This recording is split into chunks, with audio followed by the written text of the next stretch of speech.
Bismillahirrahmanirrahim. Alhamdulillahirabbil alamin. Wassalatu wassalamu ala al-mab'uuth rahmatan lil alamin.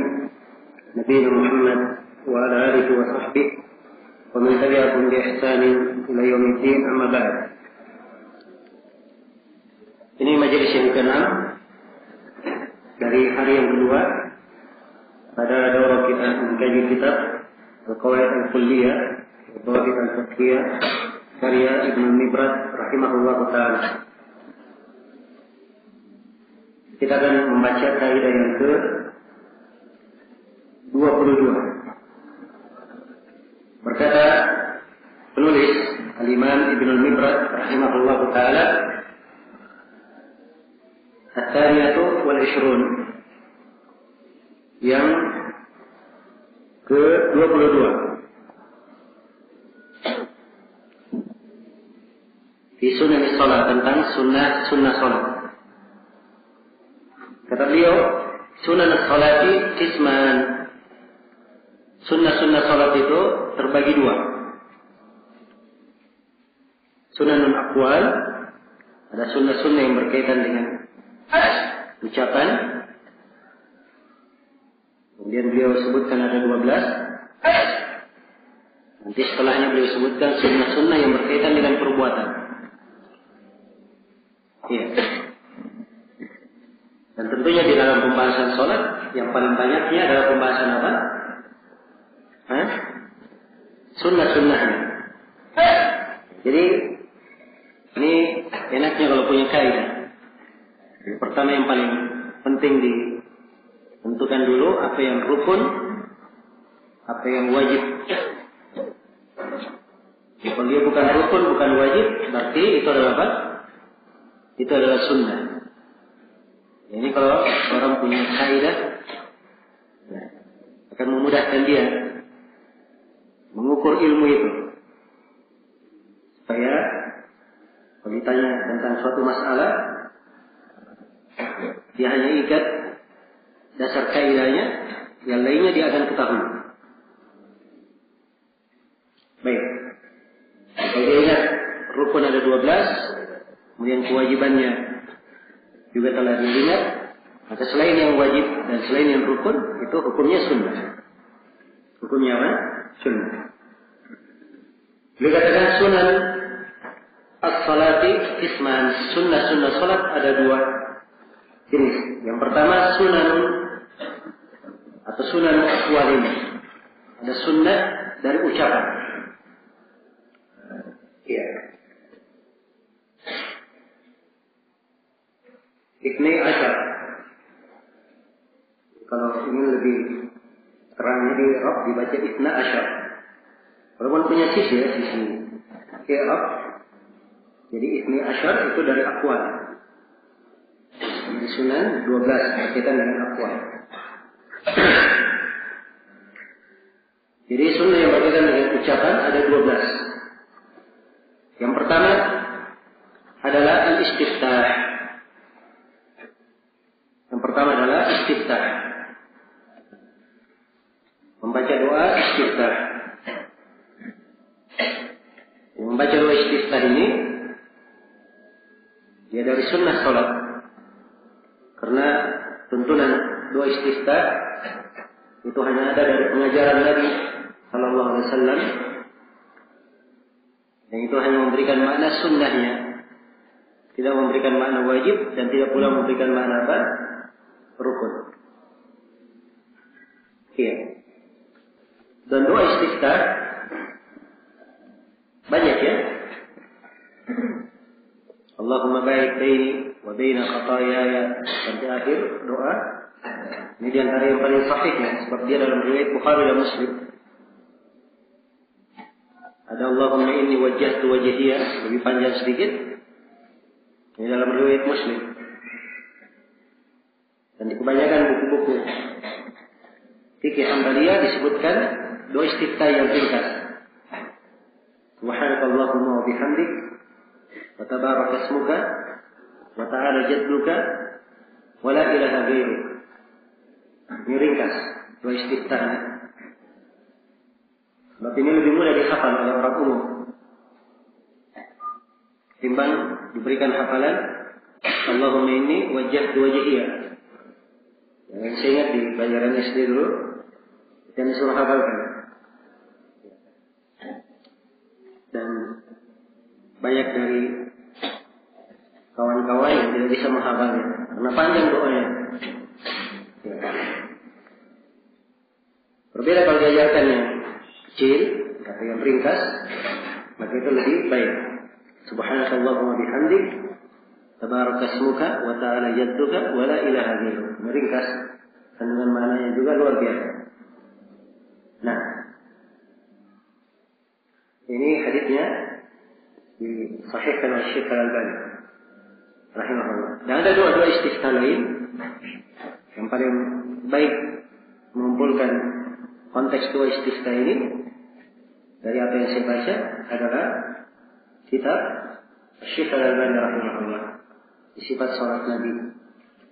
Beliau mengumpulkan riwayat-riwayat yang sahih tentang dua istisqa.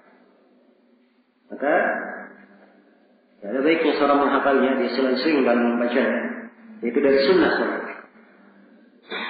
Dari sunnah salat. Kalau dia sunnah, siapa yang masbuk? Imam sudah membaca, apakah dia membaca istisqa? Jawabannya, dia tidak boleh membaca istisqa. Karena dia ada kewajiban untuk mendengar apa? Untuk mendengar bacaan imam. Fa'idza quri'a al-Qur'an fastami'u lahu wa ansitu. Apabila dibaca Al-Quran, dengarkanlah dan diam. Ini kewajibannya untuk mendengar bacaan imam. Kecuali kalau imam membaca Al-Fatihah. Kecuali kalau makmum membaca Al-Fatihah, dia boleh tetap membaca Al-Fatihah. Jadi mendengar imam hukumnya wajib, membaca istisqa hukumnya sunnah. Jadi tidak mungkin imam sudah membaca, sore masbuk datang dia membaca istisqa. Dia tinggalkan kewajiban untuk melaksanakan yang apa? Yang sunnah. Karena itu istisqanya ditinggalkan. Ya, istisqanya ditinggalkan. Baik. Kalau dia masbuk. Kemudian sunnah yang kedua, wa ta'awud. At-ta'awud. Atau membaca a'udzu billahi minasyaitonir rajim. Ya. Dan ini berdasarkan firman Allah Subhanahu wa taala, "Fa idza qara'ta al-Qur'an fasta'id billahi minasyaitonir rajim." Apabila engkau membaca Al-Quran, maka isti'adalah pada Allah dari syaitan ar-rajim. Iya. Dan datang dalam sebuah hadis bahwa Nabi SAW sebelum membaca bacaan Al-Quran, beliau membaca a'udzu billahi minasyaitonir rajim. Dari riwayat dikuatkan oleh Syekh Al-Albani, bisa dibaca lengkap. A'udzu billahi as-sami'il 'alim minasyaitonir rajim min hamzihi wa nafthihi wa nafthihi. Bacaan paling lengkap. Jelas ya? Dan kalau dia ingin ringkas, dia baca a'udzu billahi minasyaitonir rajim saja boleh. Dan ini dari apa? Dari sunnah. Ya. Dari sunnah di dalam salat. Baik. Kemudian sunnah yang ketiga. Kata beliau, wa qira'atul basmalah, dan membaca basmalah. Itu membaca Bismillahirrahmanirrahim. Ketika disebutkan dia di sunnah, maka sudah jelas mazhab penulis bahwa Bismillahirrahmanirrahim tidak terhitung ke dalam Al-Fatihah. Kalau dia terhitung di Al-Fatihah, tentunya akan diterangkan kecuali basmalah yang di surah Al-Fatihah. Jadi tatkala beliau terangkan basmalah saja begini, ini menunjukkan bahwa beliau menganggap basmalah semuanya sunnah untuk dibaca. Bismillahirrahmanirrahim. Dan basmalah sunnahnya adalah tidak dijaharkan. Tidak dijaharkan.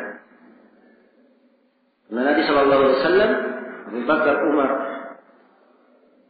Utsman dan para sahabat tidak ada yang menjaharkan Bismillahirrahmanirrahim. Iya. Dan hadis-hadis yang menjelaskan tentang bolehnya menjaharkan, semuanya ada kelemahan, tidak ada yang kuat. Tidak ada yang kuat. Karena itu, yang sunnah di dalam membaca basmalah adalah tidak dijaharkan. Tidak dijaharkan. Baik.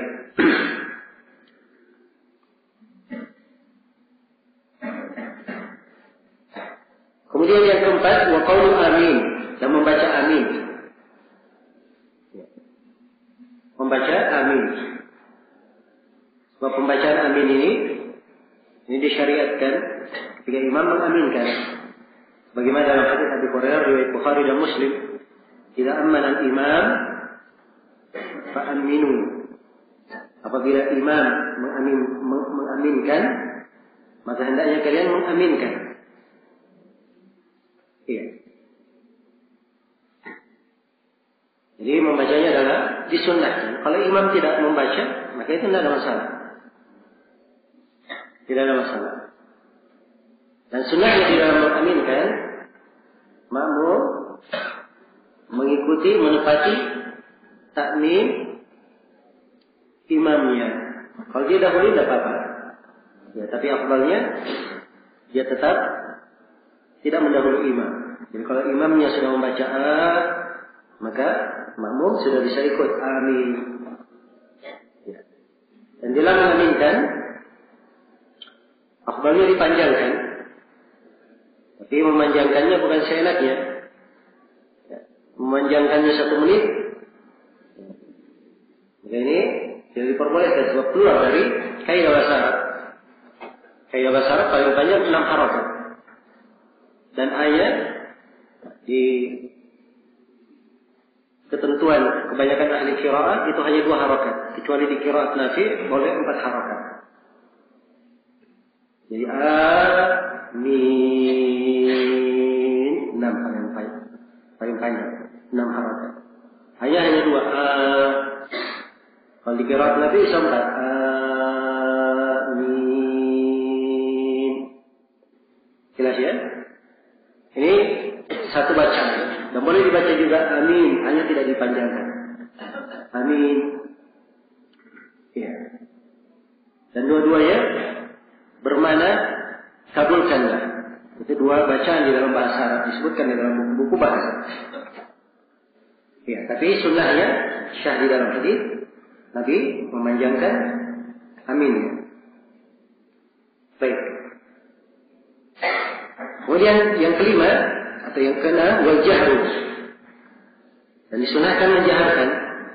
Maksudnya di salat-salat jahriyah, yaitu di salat subuh, di salat maghrib dan di salat isya, serta di salat Jumat. Apa? Baik, yang kelima sekarang ya. Yang kelima, wa qira'atu surah, dan membaca sebuah surah.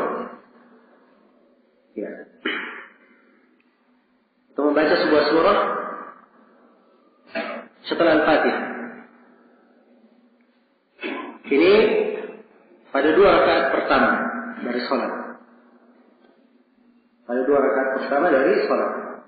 Dan di sini penulis menghitungnya di dalam sunnah. Dan ini juga letak perbedaan pendapat di kalangan ulama. Ada yang mengatakan bahwa membaca surah itu hukumnya wajib bukan sunnah. Kenapa? Tidak pernah dinukil dari Nabi. Beliau tidak membaca surah di 2 rakaat pertama.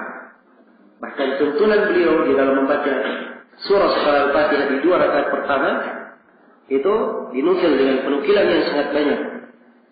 Ada bacaan-bacaan beliau di sholat subuh, bacaan beliau di sholat zuhur, di sholat asar, bacaan beliau di sholat maghrib, di sholat isya. Iya. Karena beliau tidak pernah dinukil meninggalkannya, dan ini memberikan kesan kewajiban. Maka saya kira pendapat ulama yang menganggap itu wajib, mungkin itu yang lebih dekat. Ya.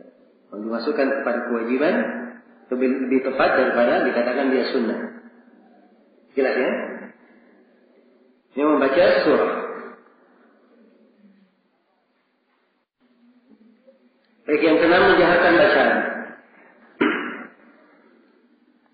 Menjaharkan bacaan Ini pada salat subuh, salat maghrib, salat isya, dan salat Jumat.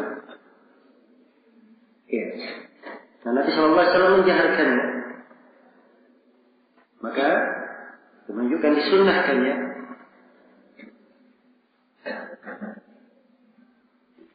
Baik. Kemudian wal ikhbar, dan tidak menjaharkan. Ini tidak menjaharkan pada salat apa? Pada salat duhur dan salat asar. Tidak dijaharkan. Ini ikhbar. Iya. Jika ada seorang imam misalnya, dia membaca di salat maghrib, imamnya lupa menjaharkan. Dia baca Al-Fatihah. Kalau baca Al-Fatihah baru ingat. Maka di sini dia meninggalkan apa? Meninggalkan sunnah. Apakah dia ulangi membaca Al-Fatihah lagi? Jawabannya tidak diulangi. Sebab tidak boleh mengulangi membaca apa? Mengulangi sunnah. Karena hal yang disunnahkan dia ulangi. Iya. Jadi kalau dia sudah pas ingat sekali membaca Al-Fatihah, langsung dia baca surah saja. Dia jaharkan. Jelas ya? Baik.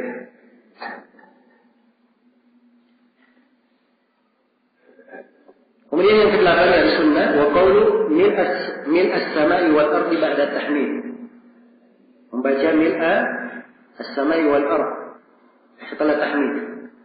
Setelah membaca sami Allahu liman hamidah, Rabbana walakal hamd. Tahmid Rabbana walakal hamd. Ya, Rabbana walakal hamd bisa 4 bacaannya. Bisa Rabbana lakal hamdu, tidak ada wawunya. Rabbana lakal hamdu, langsung lakal hamdu. Dan bisa Rabbana wa lakal hamdu, ada wawunya. Wa lakal hamdu. Yang ketiga ditambah Allahumma di depannya. Allahumma Rabbana lakal hamdu. Dan yang keempat Allahumma Rabbana walakal hamdu. Ini 4. Semuanya ada di dalam hadis dan semuanya sahih. Iya. Jadi setelah imam membaca Sami Allahu liman hamidah, kemudian diikuti Rabbana walakal hamd, maka boleh ditambah setelahnya dengan doa. Misalnya ditambah mil as-sama'i wa mil al-ardi wa mil ma syi'ta min syai'in ba'du. Ini boleh ya dalam hadis riwayat Bukhari dan Muslim.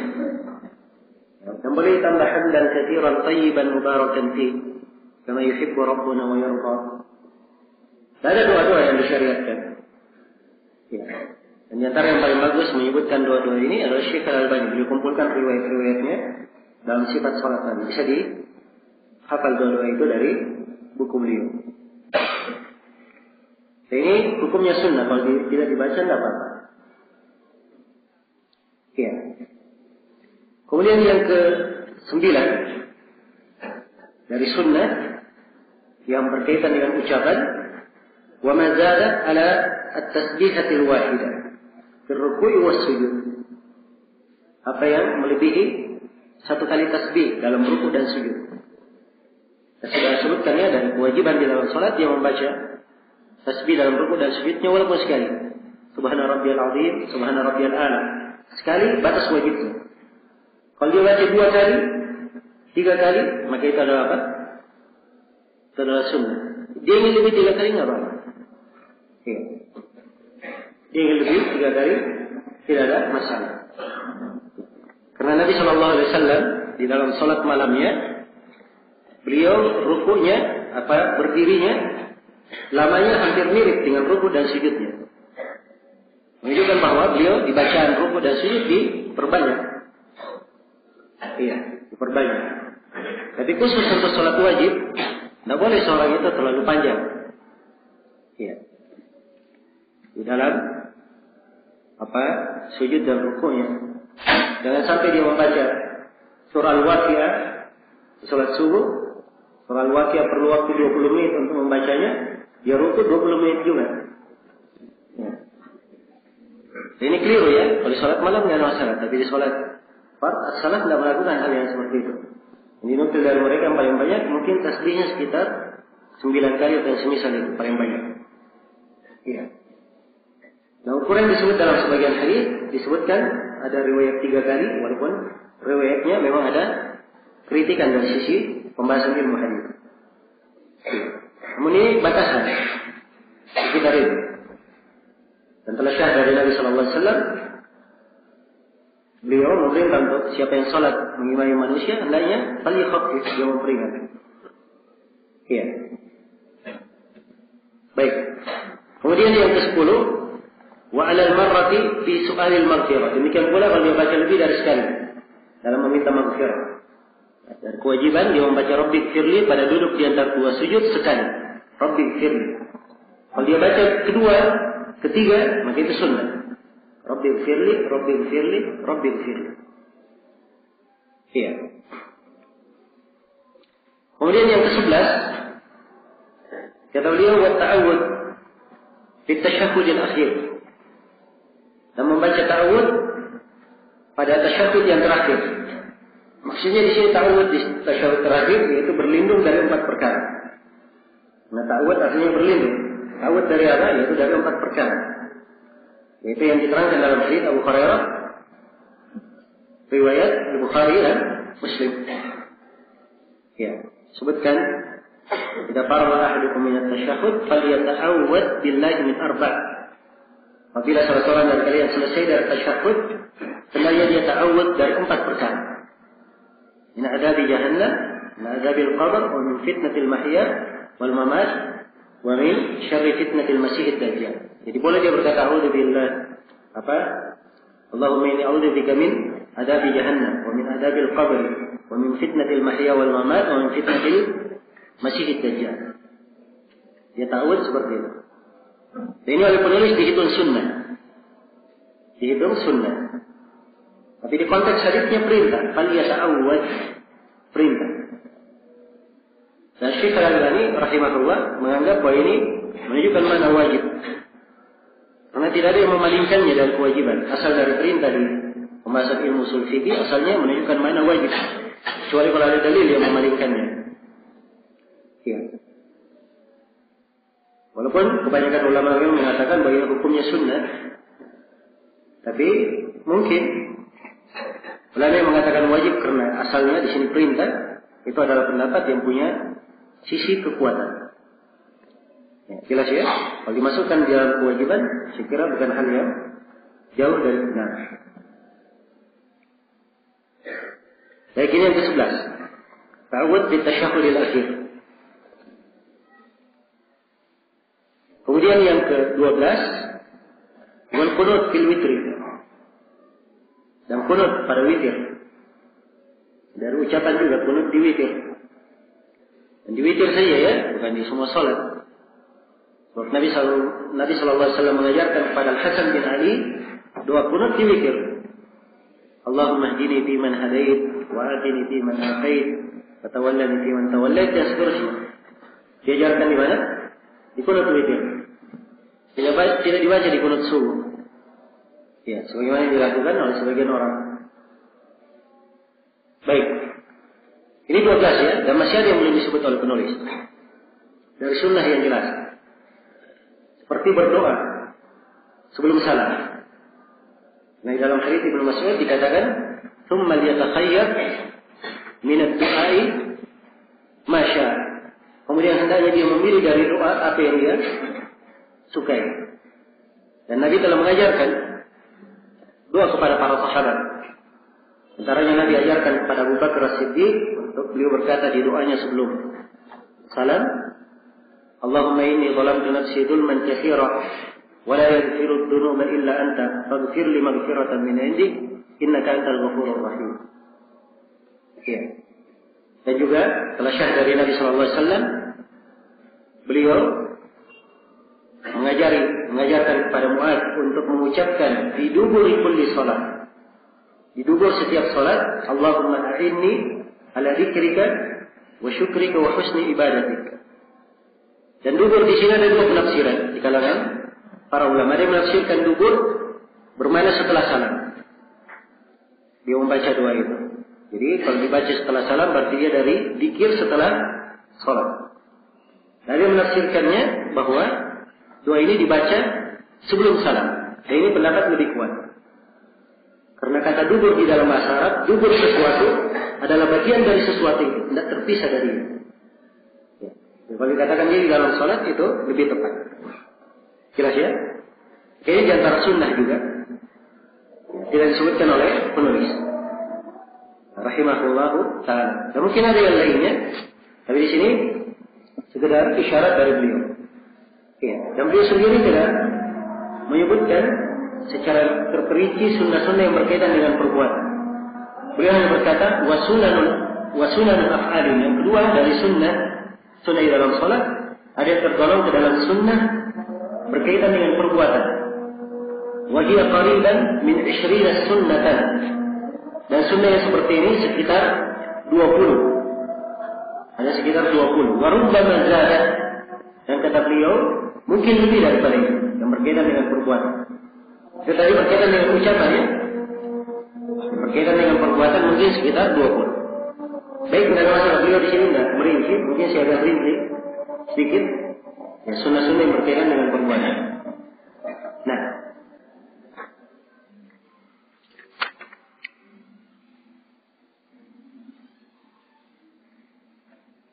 baik, dari sunnah-sunnah yang berkaitan dengan perbuatan, bukan berkaitan dengan ucapan, adalah mengangkat kedua tangan. Jadi takbiratul ihram itu takbirnya, takbir perpindahan itu takbirnya. Mengangkat tangannya lain lagi. Jelas ya, mengangkat tangan itu sunnah tersendiri. Kalau dia takbiratul ihram sambil mengangkat tangan, jadi dia lakukan rukun, dia lakukan apa? Dia lakukan sunnah. Jadi mengangkat tangan ini termasuk sunnah di dalam sholat, sunnah perbuatan. Dan ia disunnahkan pada 4 tempat. Yang pertama pada takbiratul ihram. Dan yang kedua ketika takbir untuk ruku. Dan yang ketiga ketika takbir i'tidal. Dan yang keempat ketika takbir dari tasyahud pertama naik ke apa? Tasyahud kedua. Naik kepada dari tasyahud pertama naik ke rakaat ke-3. Ini 4 tempat. Seorang takbir mengangkat tangan. Ya, ini yang diterangkan dalam hadis Ibnu Umar riwayat Al-Bukhari. Dari 2 jalur riwayat, 2 konteks di dalam Sahih Al-Bukhari. Adapun selain dari 4 tempat ini ada hadis-hadis. Tapi ini menjadi letak pembahasan di kalangan ulama. Iya. Dan sebagian ulama kita yang membahas, ada yang menguatkan. Karena itu antum lihat di pembahasan sifat salat Syekh Al-Albani, pada sebagian tempat beliau terangkan mengangkat kedua tangan, keadaan Nabi mengangkat kedua tangan. Namun kebanyakan ulama di Yaman mereka menganggap seluruh hadis yang mengangkat tangan selain dari 4 tempat semuanya ada kelemahan di dalamnya, terhitung dalam riwayat yang syadz. Iya. Baik. Ini contoh dari sunnah berkaitan dengan perbuatan mengangkat tangan. Demikian pula meletakkan tangan kanan di atas tangan kiri. Ya. Meletakkan tangan kanan di atas tangan kiri pada saat sholat. Meletakkan tangan kanan di atas tangan kiri ini hukumnya sunnah. Jelas ya? Memang hadis-hadis yang menjelaskannya mutawatir, tapi hanya berkaitan dengan perbuatan. Berkaitan dengan perbuatan, dan itu paling tinggi menunjukkan makna sunnah. Tangan kanan diletakkan di atas tangan kiri. Di sebagian riwayat meletakkannya disebutkan sebagian tangan ada yang di atas punggung tangan, ada yang di pergelangan dan sedikit di tulang as-sa'id. Tulang as-sa'id ini antara pergelangan dan pertengahan. Antara siku dan pergelangan di pertengahan sampai ke pergelangan ini disebut as-sa'id. Jadi diletakkan begini, meletakkan di sebagian riwayat. Sebagian riwayat yang lain Nabi menggenggam. Ya, digenggam. Jelas ya? Beda meletakkan dengan apa? Menggenggam. Ya, kalau dia meletakkan begini, sunnahnya begini. Kalau dia menggenggam silakan. Dia menggenggam begini boleh. Ya, menggenggam begini juga boleh. Ya. Karena ini ada kemudahan. Seorang kalau misalnya dalam sholat berjamaah dia gini akan membuat sempit orang yang di sampingnya. Jadi kalau dia begini mungkin, apalagi di kondisi orang sempit, ini akan lebih memudahkan. Tapi digenggam ya, digenggam, dia diletakkan. Baik, ini di antara contoh sunnah. Kemudian di antara contoh sunnah lain, ya.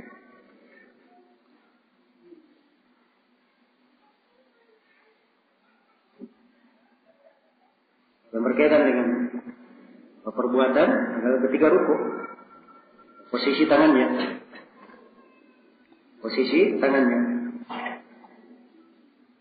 Nah, posisi tangannya di atas lutut, dia apa? Direnggangkan. Posisi jari jemarinya di atas lutut direnggangkan. Nah, tidak digenggam begini, tapi direnggangkan. Ya. Kemudian punggung diluruskan dan tangan bisa dilipat sedikit. Nah, ini semuanya syah dalam hadis. Nah,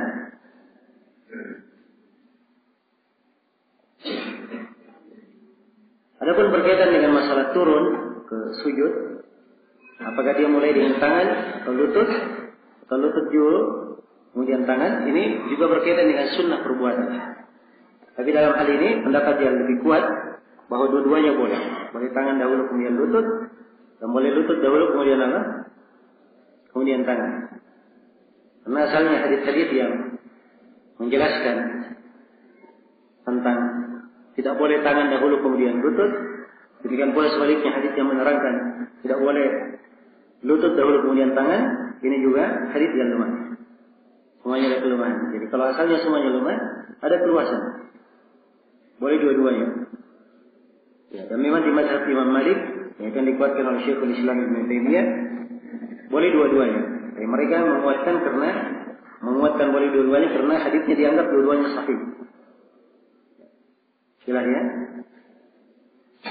Nah, bagi yang menganggap hadisnya dua-duanya lemah seperti Syekh Mukbil rahimahullah, beliau melemahkan dua-duanya. Dan ada dari sebagian penuntut ilmu yang menulis risalah khusus tentang kelemahan hadis-hadis ini. Diberi pendahuluan oleh Syekh Mukbil, risalah yang bagus.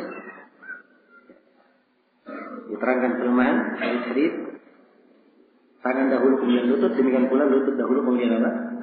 Tangan. Jadi asalnya ada keluasan. Ini yang lebih tepat insyaallah. Dan juga syah dari Imam Ahmad, beliau juga berpendapat Imam Malik ya sama siapa? Syekhul Islam Ibnu Taimiyah. Kalau dalam masalah meletakkan tangan kanan di atas tangan kiri tadi, di mana diletakkan, di atas dada atau di perut atau di bawah perut? Ya. Ini ada 3 pendapat. Ya, tapi yang meletakkannya di atas leher begini itu jelas keliru. Ya. Ada yang biasa gini dia letakkan. Dianggap dirinya meletakkan di atas dada, sebenarnya itu meletakkan di atas leher. Ya. Ini keliru ya, berlebihan. Ya. Baik, hadis yang mengatakan boleh diletakkan di atas pusar itu lemah. Dan di bawah pusar juga lemah. Yang paling mendingnya adalah hadis yang mengatakan diletakkan di atas dada. Itu yang paling mending kelemahannya. Karena dia dari mursal siapa? Mursal Tawus. Dan mursal itu dari golongan hadis yang dhaif. Jelas ya? Itu yang paling mending kelemahannya. Karena itu Imam Ahmad berpendapat boleh dia letakkan di mana saja dalam sebagian riwayat. Boleh di atas dada, boleh di perut, boleh di bawah, silakan. Iya, sebab tidak ada hadis yang kuat menjelaskan di mana. Nah, ini yang diamalkan oleh sejumlah ulama kita di masa ini. Iya, jelas ya. Baik. Kemudian di antara sunnah juga sudah kita bahas tadi tentang dulu iftirash, dulu tawarruk, itu berkaitan dengan sunnah ya. Kemudian berisyarat ketika menunjuk. Ya. Seorang ketika membaca tasyahud dia berisyarat. Berisyarat dengan dari telunjuk ini semuanya masuk ke dalam sunnah. Ya. Kemudian dari sunnahnya tidak digerakkan, dari sunnahnya tidak digerakkan jari telunjuk tersebut. Sebab itu asalnya dalam gerakan sholat tidak ada gerakan kecuali dengan dalil. Nah, hadits yang mengatakan digerakkan ketika tasyahud itu haditsnya ada kelemahan. Syah khusus untuk kata yuharrikuha. Iya. Dan ini semuanya pembahasannya adalah hal yang dimaklumi. Baik. Kemudian juga di posisi sujud ada sunnah-sunnah gerakan juga, bagaimana dia meletakkan tangannya ketika sujud. Iya. Dan bagaimana posisi sikunya tidak boleh merapat ke bumi, tapi dia renggangkan, dia keluar. Sebab Nabi Sallallahu Alaihi Wasallam dalam hadis Abdullah bin Buhaina, riwayat Bukhari dan Muslim, dia sujud dan beliau mengembangkan kedua sikunya sampai kelihatan kedua ketiak beliau. Jelas ya? Ini kalau dia sholat sendiri ya, dia sebagai imam. Kalau sholat berjamaah tak mungkin begini. Ya, kasihan tetangganya. Jelas ya? Karena itu tadi saya berikan kaidah. Sunnah itu kalau bisa memberikan gangguan kepada orang itu tidak disunnahkan untuk dia lakukan. Jelas ya? Disunnahkan untuk dia lakukan. Ya. Baik. Ya, ini kaidah sebenarnya bermanfaat kalau dibahas di banyak ini. Ya banyak sekali pembahasannya termasuk dalam meluruskan shaf. Ya, bukan artinya tidak dirapatkan. Tapi kaki orang di sampingnya dengan diinjak. Biasa saja merapatkannya. Bukan hal yang mengganggu orang. Jelas ya? Jadi dirapatkan supaya tidak ada celah syaitan masuk. Ya, tidak ada celah untuk syaitan masuk di dalamnya. Ya. Baik. Demikian pula bersandar di atas tangan ketika bangkit. Bersandar di atas tangan dan tangan itu dibuka, tidak dikepalkan.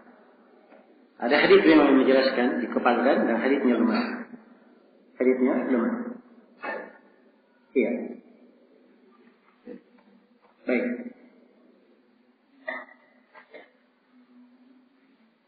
Ya. Di posisi kaki ketika sujud, itu kakinya ditegakkan, jari jemari menghadap ke kiblat. Syah hadits dalam hal itu. Adapun kedua tumit dirapatkan, itu memang ada sebagian hadits dalam Mustadrak Al-Hakim dan riwayatnya dianggap syadz oleh Syekh Muqbil rahimahullah taala dalam ta'liq beliau terhadap Mustadrak. Iya. Baik. Ini beberapa contoh ya, saya hanya ingin mengisyaratkan saja. Iya. Baik, selesai di kaidah yang ke-22. Kita berpindah kepada kaidah yang ke-23.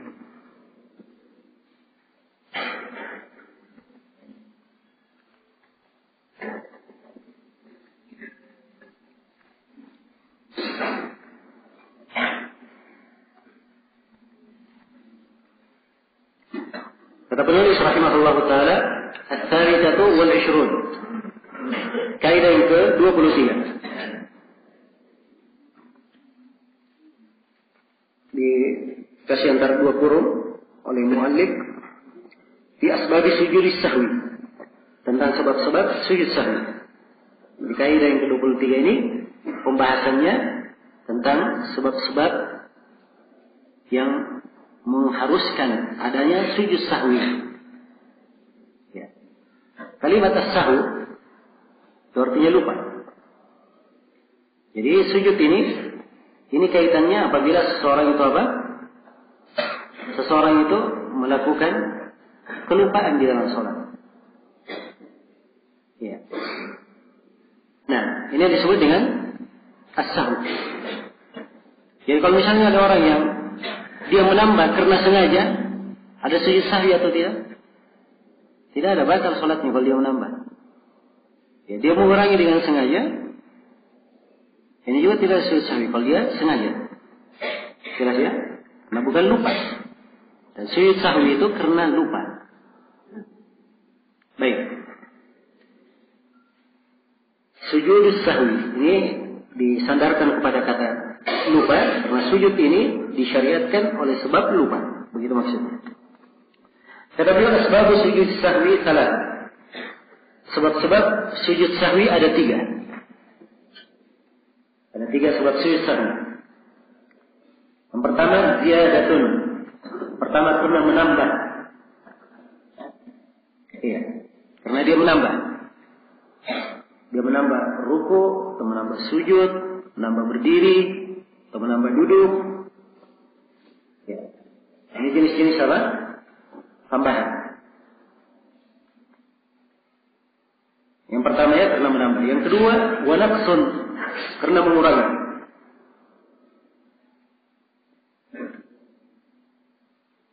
Yang ketiga, wa syakkun, karena dia ragu. Karena dia ragu. Ini 3 sebab secara umum. Baik, kita rinci dari sebab yang pertama. Karena dia menambah. Iya. Karena dia menambah. Seorang yang menambah dan dia lupa, ya, dia lupa, ini diharuskan untuk melakukan sujud sahwi. Karena syahid dalam hadits riwayat Bukhari dan Muslim, Rasulullah sallallahu alaihi wasallam bersabda, "Idza zada ar-rajulu aw naqasa falyasjud sajadatain." Apabila seorang lelaki menambah di dalam salatnya atau mengurangi, hendaknya dia sujud 2 kali sujud. Ini sujud sahwi. Ya. Hendaknya dia sujud 2 kali sujud. Jadi ini sujud yang sifatnya tambahan berkaitan dengan apa? Berkaitan dengan rukun. Ya. Dan apa berkaitan dengan rukun yang dia tambah? Dia tambah berdiri, duduk. Ya, bukan tasyahud, dia duduk, dia baca juga tasyahud. Nah, ini disyariatkan sujud sahwi. Adapun kalau dia melakukan gerakan, ya, misalnya dia berjalan, membuka pintu, ya, maka ini di pembahasan gerakan sholat, bukan di pembahasan lupa atau tidak. Ya, jelas ya, kalau masalah gerakan. Nah, dan gerakan yang banyak kalau dia sengaja itu batal sholatnya. Kalau gerakan banyak, kalau gerakan sedikit tidak apa-apa kalau diperlukan. Kalau gerakan sedikit, iya. Contoh gerakan sedikit misalnya, iya. Ada orang yang menutup pintu dia lagi sholat, iya. Dia bergerak sedikit membuka pintu, kemudian lanjut sholat. Jadi tidak apa-apa, gerakan sedikit. Jelas ya? Ya. Sebutkan di sebagian apa? Fatwa Lajnah Daimah. Ya, seorang sedang sholat di rumahnya, di depan telepon. Teleponnya bunyi. Ya. Maka Lajnah memberikan fatwa tidak apa-apa dia mengangkat telepon itu. Kemudian dia membaca subhanallah atau memperdengarkan apa yang dia baca, supaya orang itu tahu bahwa dia sedang sholat. Jangan teleponnya bunyi terus sampai sholat, mengganggu. Gerakan sedikit.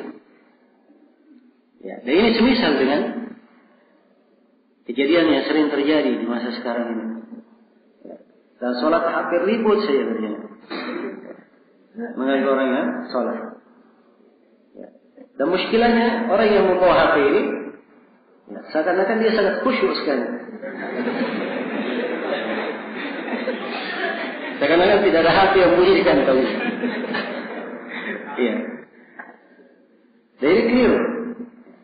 Harusnya dia bergerak sedikit, matikan hatinya, selesai. Tidak mengganggu orang yang apa? Orang yang salat. Dan itu ada di fatwa Syekh Ibnu Utsaimin. Beliau membolehkan. Kalau itu gerakan sifatnya apa? Sifatnya sedikit. Gerakan sifatnya sedikit. Baik. Jadi ini tidak termasuk ya di pembahasan sujud sahwi kita. Ini kalau dia menambah sesuatu yang merupakan rukun di dalam sholat. Iya. Apakah dia menambah rakaat, ya sujud, berdiri atau yang semisal dengannya.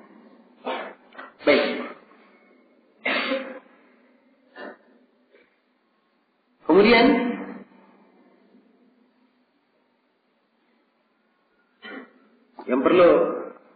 yang kedua yang diterangkan oleh penulis di sini, saya jelaskan dulu ya, bagaimana bentuk-bentuknya. Nanti saya terangkan tentang di mana sujud sahwi.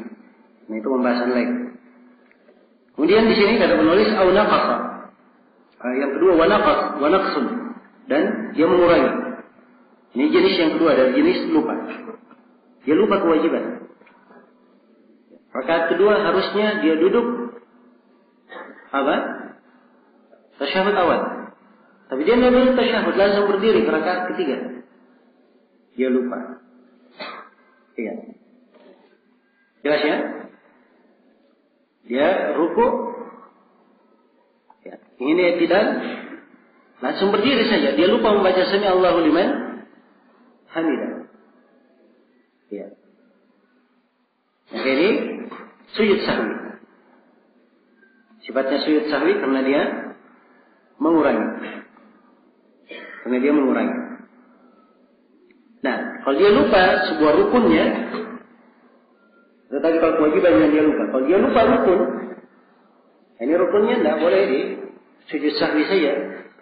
Tapi rukun itu harus dia apa? Dia datangkan. Ya. Jelas ya? Di rakaat pertama misalnya, seorang lupa sujud keduanya. Ya. Dari duduk atau dari sujud pertama, dia langsung berdiri ke rakaat kedua. Dia lupa. Ya, begitu mau membaca, baru dia ingat. Maka seperti ini dia harus balik lagi dulu. Duduk untuk duduk antara dua sujud, kemudian dia sujud kedua. Karena dia lupa dua, sujud di antara dua sujud dan sujud keduanya dia lupa. Setelah itu dia berdiri, dia melanjutkan salatnya seperti biasa. Ini kalau dia lupa rukun, dia mengurangi rukun? Ya, sama dengan menambah tadi ya. Kalau dia menambah misalnya rakaat kelima, dia berdiri ke rakaat kelima lupa. Setelah berdiri ke rakaat kelima, baru dia ingat bahwa dia menambah rakaat kelima. Ini apa? Dia lanjutkan atau dia? Dia duduk. Dia wajib untuk duduk. Sebab kapan dia lanjutkan batal sholatnya? Dia sengaja. Bukan lagi lupa. Karena sengaja menambah. Jelas ya? Karena itu sering ditanyakan. Ada sholat jamaah. Begitu tasyahud terakhir, imamnya berdiri. Dianggap bahwa itu belum rakaat terakhir. Belum tasyahud terakhir. Berdiri. Diingatkan oleh makmum. Subhanallah. Imamnya tidak mengerti. Kenapa makmum di belakang ini? Ribut-ribut saya.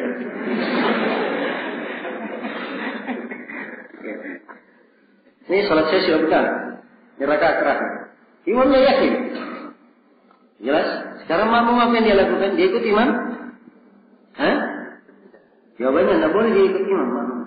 Kalau imamnya tidak ada masalah, dia udur. Kenapa? Lupa. Tapi kalau makmum, dia tahu imam ini apa? Menambah. Kapan dia ikut imam? Itu artinya mereka sengaja menambah, batal salat mereka. Ya, karena itu kewajiban makmum, dia duduk menunggu sampai imam apa? Ya. Imam duduk tasyahud. Jadi begitu imam duduk tasyahud, dia ikut salam bersama siapa? Bersama imam. Begitu caranya. Jelas ya? Baik. Ini mengulangi. Kemudian yang ketiga wasyakkun dan ragu. Ya. Ragu itu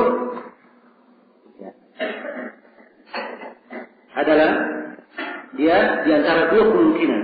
Tidak bisa menimbang yang mana yang kuat antara dua kemungkinan.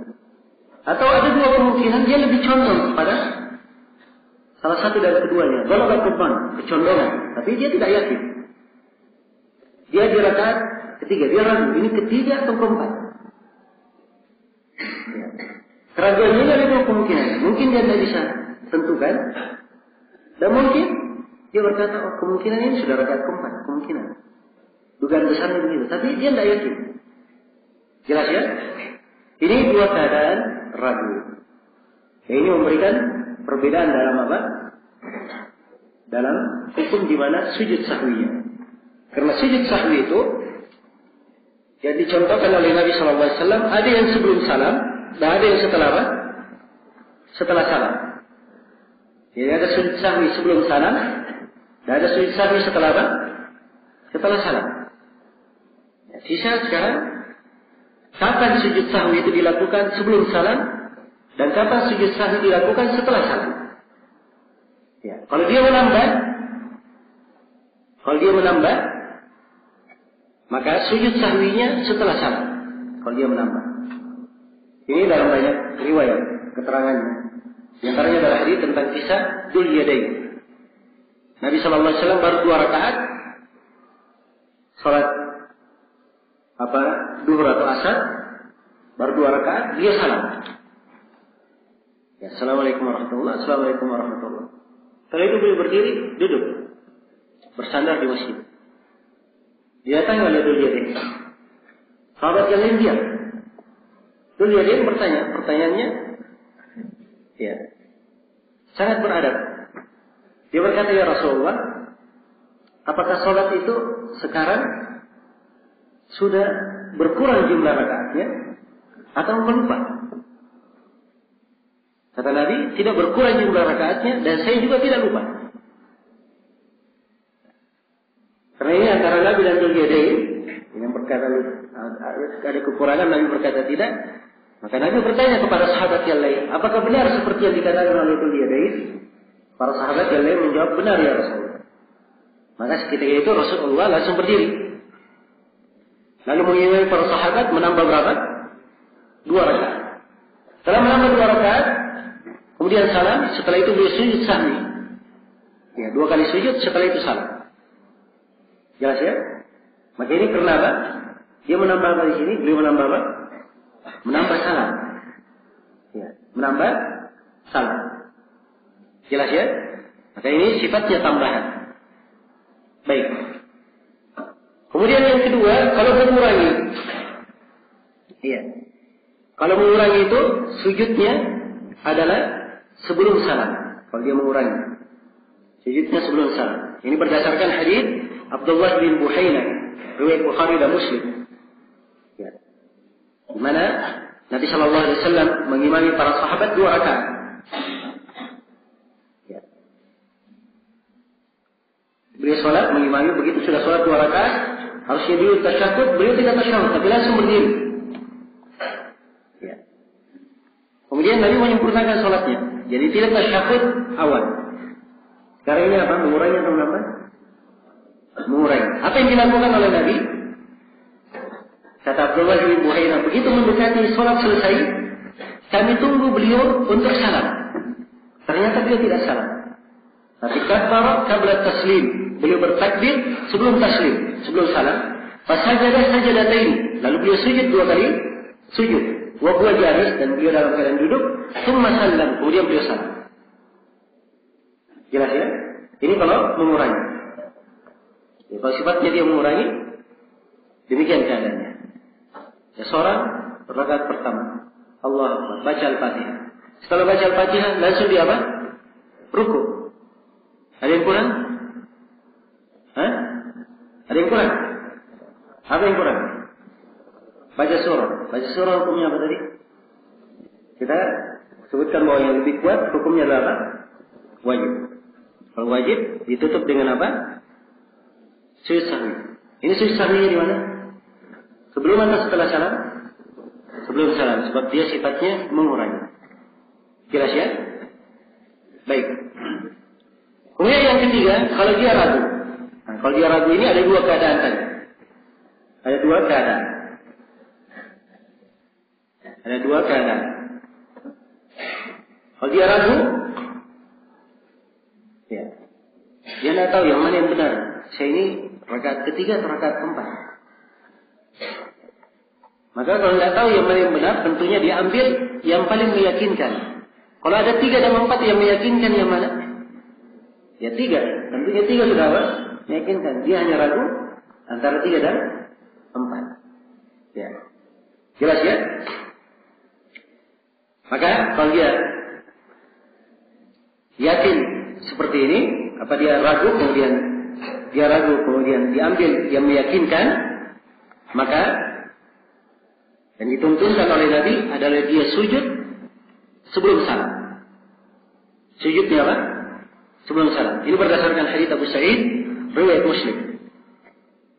Rasulullah SAW bersabda, "Idza syakka ahadukum fi salatihi, falam yadri kam shalla, salatan aw arba'an, falyatrah asy-syakk, wal yabni ala mastayqan." Kata beliau, apabila salah seorang dari kalian ragu di dalam salatnya, dia tidak tahu sudah berapa rakaat dia salat. Apakah dia salat 3 rakaat atau 4? Dia ragu. Maka kata Nabi, buang keraguan. Ambil yang meyakinkan. Yang meyakinkan berapa? 3. Kemudian kata Nabi, "Tsumma yasjudu sajadataini qabla an yusallim." Kemudian dia sujud 2 kali sujud sebelum dia salam. Jadi ini posisinya sebelum dia salam. Ya. Ya sekarang kan dia ragu. Mungkin kalau dia ragu dia lanjutkan diambil 3, mungkin sholatnya itu 5 rakaat dan mungkin pas berapa? Pas 4 rakaat. Nah, sujud sahwi ini kalau dia lakukan, ya. Maka kalau dia misalnya sholat ternyata 5 rakaat, sujud sahwinya ini menggenapkannya. Jelas ya?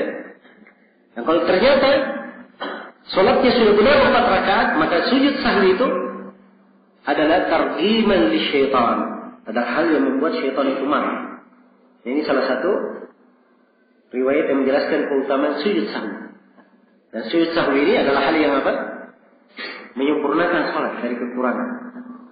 Baik, ini kalau ragunya tadi dia tak bisa menentukan. Dia ragu dan tidak bisa menentukan. Salah satu dari 2 kemungkinan. Ya. Keraguan jenis yang kedua, dia ragu tapi bisa menentukan. Dan dia ragu antara 3 dan 4. Tapi dugaan besarnya dia sudah berapa? Sudah 4. Itu dugaan besarnya. Maka yang seperti ini, ya, yang dia lakukan adalah dia menyempurnakan sholatnya 4 rakaat. Setelah itu dia salam. Setelah salam dia sujud sahwi. Jadi sujud sahwinya kapan? Setelah salam. Ya, dan ini berdasarkan hadits Abdullah bin Mas'ud riwayat Bukhari dan Muslim. "Idza syakka ahadukum fi salatihi falyataharra shawab, falyutimma alayhi, thumma yasjud sajadatain." Apabila salah seorang dari kalian ragu di dalam salatnya, hendaknya dia memilih yang benar. Dia pilih yang benar. Ini kan tadi ada kemungkinan antara 3 dan 4. Dia sudah pilih yang benar. Ini dugaan besarnya dia pilih. Kalau dia sudah pilih, dia sempurnakan sesuai dengan pilihannya. Namun setelah itu dia sujud sahwi. Sujud sahwi kapan? Setelah salam. Baik. Jadi ini kesimpulan yang berkaitan dengan sujud sahwi. Dan perlu saya ingatkan bahwa sujud sahwi itu hanya 2 kali sujud. Bacaannya seperti bacaan biasa. Bacaan sholat yang lainnya. Dan sujud sahwi itu tidak ada tasyahud lagi. Tidak ada tasyahud lagi. Memang ada sebagian hadis yang menjelaskan ada tasyahud, tapi hadisnya lemah. Ya. Jadi kalau dia sudah tasyahud untuk sholatnya, kemudian dia sujud sahwi, ya, dia duduk, langsung salam saja. Tidak ada lagi apa? Tidak ada lagi tasyahudnya. Baik, selesai sudah kaidah yang keberapa? Ke-23. Sekarang kita pindah kepada kaidah yang ke-24. Ini tentang waktu-waktu terlarang melakukan sholat. Kaidah tentang waktu-waktu terlarang melakukan sholat. Kata beliau, awqatun nahyi khamsatun. Waktu-waktu terlarang ada 5. Iya. Ini penjelasan tentang waktu terlarang melakukan sholat. Dan penulis di sini menyebutkan 5 waktu terlarang untuk melakukan salat. Kata beliau, waktu terlarang yang pertama ba'dal fajri hatta tatlu asy-syams. Yang pertama setelah salat subuh sampai matahari terbit. Ya. Salat subuh sampai matahari terbit. Kemudian yang kedua, ya kalau dikatakan sampai matahari terbit, ya, dari salat subuh sampai matahari mau terbit, Ya, belum lagi matahari selesai apa? Terbit. Sampai matahari mau terbit. Ya. Kemudian yang kedua, kata beliau, inda tulu'iha hatta tartafi qaida rumhin. Ketika terbitnya, jadi ketika bola lingkaran matahari ini naik, nah, ini masih waktu terlarang. Ya. Waktu terlarang sampai tartafi qaida rumhin, sampai matahari ini tinggi sekitar 1 tombak. Ya, dan ini menurut Syekh Ibnu Utsaimin, sekitar 1 tombak ini sekitar 15 menit. Sekitar berapa? 15 menit. Iya. Baik.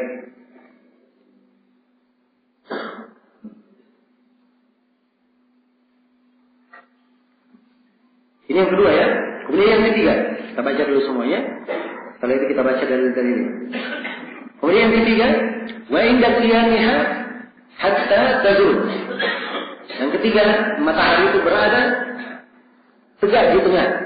Qiyam, tegak berdiri di tengah. Hatta tazul, sampai matahari itu tergelincir. Sampai matahari tergelincir. Iya. Kalau seorang mengambil kayu yang lurus, dia tancapkan, itu akan kelihatan ya, matahari begitu terbit, bayangan kayu ini panjang sekali. Jelas ya? Matahari semakin naik, maka bayangan kayu semakin pendek. Semakin naik matahari, semakin pendek bayangan kayu. Begitu matahari berada di tengah-tengah, bayangan kayunya sudah apa? Sudah hilang di sebelah. Apa namanya? Awalnya dia kelihatan. Nanti dia akan berpindah ke sebelah yang lainnya. Ya. Ya, tadinya bayangannya di sebelah barat, ya, karena matahari terbit dari timur, nanti akan hilang. Setelah itu, ketika matahari tergelincir ke barat, maka bayangan akan mulai muncul di arah mana? Di arah timur. Jelas ya? Ketika berada di tengah inilah yang waktu terlarang. Ya, ketika berada di tengah sampai matahari tergelincir. Sampai matahari tergelincir. Ya. Dan di pembahasan waktu-waktu sholat, ya dimaklumi ya, ketika matahari tergelincir itu ada bayangan. Ya, setelahnya muncul. Dan bayangan yang muncul itu tergantung garis khatulistiwanya. Ya. Ada bayangan yang muncul di sebagian garis khatulistiwa, dia langsung sejengkal bayangan yang muncul. Ya, ada yang langsung setombak sebagian tempat. Jelas ya? Baik. Nah, ini semuanya diperhitungkan. Jadi waktu zawalnya, waktu tergelincirnya, demikian keadaannya. Kemudian yang keempat, wa ba'da al-asri hatta tatabayyafa lil ghurubi. Ya. Kemudian yang keempat, setelah sholat asar. Waktu yang terlarang yang keempat, setelah sholat asar, sampai matahari itu bersiap untuk terbenam. Tatabayyaf lil ghurub, itu artinya sudah siap untuk apa? Terbenam. Ya belum terbenam, tapi sudah siap untuk apa? Terbenam. Jadi bahasa yang dipakai oleh penulis di sini kurang detail untuk bahas tatabayyaf. Ya, sebab di konteks hadisnya apa? Itu sampai matahari terbenamnya, bukan siap untuk terbenam.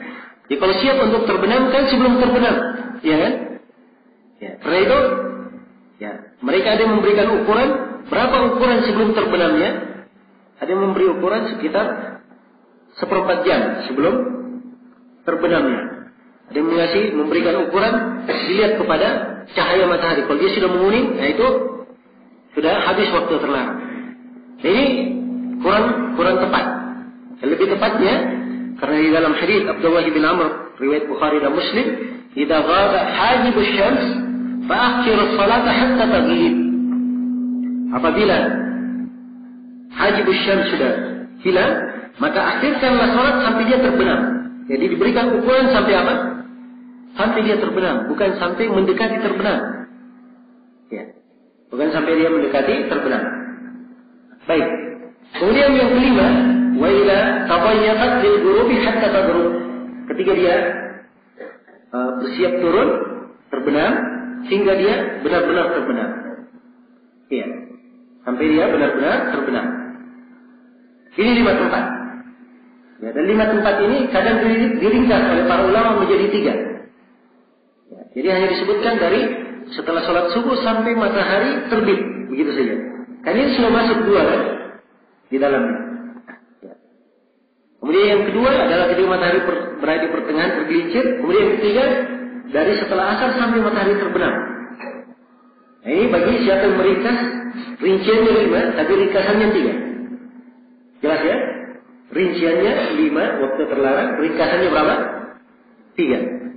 Iya. Baik. Nah, saya berikan contoh supaya lebih jelas. Andai kata misalnya matahari itu terbit jam 6. Iya. Dia mulai terbit jam 6. Selesai terbit misalnya jam 6.15 menit selesai terbit. Seorang melakukan sholat subuh jam 5 selesai sholat subuh. Maka waktu terlarang dia sholat dari jam 5 sampai jam 6. Ini waktu yang pertama. Waktu yang kedua dari jam 6 sampai jam 6.15. Ini waktu yang kedua. Jelas ya? Ini 2 waktu. Tapi kalau kita rinci, seperti rincian mengatakan 3, dari sholat subuh sampai terbit. Gabungkan aja semuanya. Berarti dari jam 5 sampai jam 6.15. Jelas ya? Jadi itu saja sebenarnya, hanya di pembahasan membahasakannya, tapi makna yang mereka inginkan sama.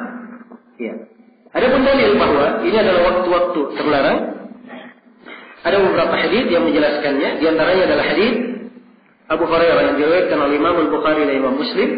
Anna Rasulullah sallallahu alaihi wasallam naha 'anis salati ba'da al-'asr hatta taghrub asy-syams wa 'anis salati ba'da as-subh hatta tatlu' asy-syams. Sungguhnya Rasulullah sallallahu alaihi wasallam melarang dari salat setelah asar sampai matahari itu terbenam. Dan Nabi melarang salat melarang salat setelah salat subuh sampai matahari itu terbit. Ini hadis Abu Hurairah. Hadis yang kedua adalah hadis Uqbah bin Amir riwayat Muslim. Salatu sa'atin kana Rasulullah sallallahu alaihi wasallam yanhana an nusalli fihinna atau an naqbura fihinna mautana. Ya, ada 3 waktu yang Rasulullah SAW melarang kami untuk melakukan salat pada 3 waktu ini, atau menguburkan orang yang meninggal di antara kami pada 3 waktu ini. Yang pertama, hina tatlu'u asy-syamsu bazighatan hatta tartafid. Yang pertama ketika matahari itu terbit sampai dia tinggi. Ya. Tingginya tadi diberi kadar berapa? 1 rumah. Dan ini syahid pembahasan salat Id. Karena salat Id dilakukan di kadar itu. Kemudian yang kedua, wahina yaqumu qa'imu adh-dhahirati hatta tamila asy-syams. Dan ketiga, matahari tegak berada di tengah sampai ia tergelincir. Yang kelima, yang ketiga, wahina fadayyaqu asy-syamsu lil ghurubi hatta taghrub. Ketika matahari sudah bersiap untuk terbenam sampai ia terbenam. Ini 3 waktu lainnya. Jadi dari hadis Abu Hurairah 2, hadis Uqbah bin Amir 3. Semuanya berapa? Semuanya 5 waktu. Semuanya 5 waktu terlarang. Ya, 5 waktu terlarang inilah yang yang dikuatkan oleh kebanyakan ulama. Ada yang menambah waktu selain daripada 5 ini, tapi hadis-hadisnya tidak kuat. Baik. Selesai sudah ya pembahasan tentang 5 waktu terlarang. Kaidah yang ke-25 setelahnya ini adalah pelengkap untuk kaidah yang ke-24. Kita baca kaidah yang ke-25. Kata beliau al-khamisatu wal 20, kaidah yang ke-25. As-salatu fi waqtin nahi thalathatu aqsam. Salat pada waktu terlarang itu terbagi 3. Ya. Ini sekarang setelah kita tahu waktu-waktu terlarang itu apa, sekarang dirinci oleh penulis apa hukum salat di waktu terlarang. Apa hukum salat di waktu terlarang? Beliau katakan bahwa salat di waktu terlarang terbagi 3. Qismun yuf'alu bi ghairi khilafin. Kal-fard. Ada satu jenis salat boleh dilakukan tanpa ada silang pendapat di kalangan ulama. Maksudnya boleh dilakukan menurut kesepakatan. Seperti sholat apa? Seperti sholat wajib. Kal-fard. Nah, seorang bangun sholat subuh. Ya, dia bangun sudah jam 6 pas matahari terbit. Nah, di sini pas matahari terbit, nggak boleh dia menunggu. Oh, saya tunggu sampai jam 6, 15 menit. Matahari terbit baru saya sholat. Tidak. Dia langsung melakukan apa? Melakukan sholatnya. Sebab ini sholat fardu. Karena itu Nabi SAW tidak memberikan rincian.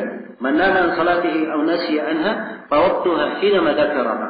Siapa yang tidur dari salatnya atau dia lupa waktunya ketika dia ingat, langsung dia salat. Jelas ya? Langsung dia salat. Baik. Ini kalau salat wajib ini tidak ada silang pendapat. Di kalangan ulama dilakukan. Keadaan yang kedua kata beliau, wa qismun la yuf'alu bi ghairi khilafin, kan nafsil mutlaq. Dan ada satu kisim, satu bentuk salat nafilah atau satu bentuk salat tidak boleh dilakukan di waktu terlarang. Dan ini tidak ada silang pendapat. Tidak ada silang pendapat. Contohnya seperti apa?